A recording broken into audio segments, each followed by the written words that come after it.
Hey there, Norman here from Code, and in this video, we're diving into the Advanced Accordion and Advanced Tabs widgets, both exclusive to Editor 2.0. These upgraded widgets offer way more control over styling, spacing, and layout compared to the classic editor.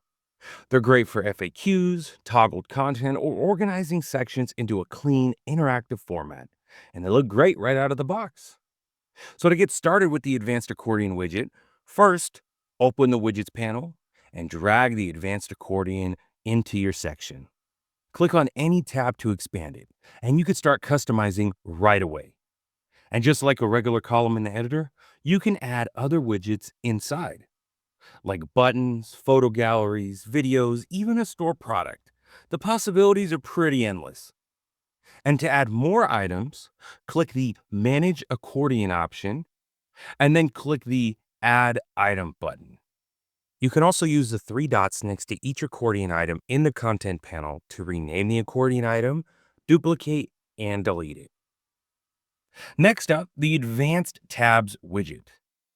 Simply drag it into your layout and you're ready to go. Each tab has its own inner column where you can drop in any widget you want, exactly like the Advanced Accordion widget. To add more tabs, simply click the Content button and select the Add Tab button. And just like with the Advanced Accordion widget, you can also use the three dots next to each tab item in the Content panel to rename the tab item, duplicate, and delete it. And you're good to go. Now, as for the design options, as with all Editor 2.0 widgets, full customization is done within the Design tab on the right sidebar, where you'll find options for colors, spacings, alignments, animations, and more. And that's going to do it for this quick overview of the Advanced Accordion and Advanced Tabs widgets.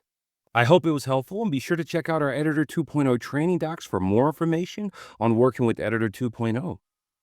Once again, my name is Norman Durkee, and you've been rocking with the best website builder platform on the planet, WellCode.com. And until next time, and as always, if you have any questions, please reach out to support. We're always here to help.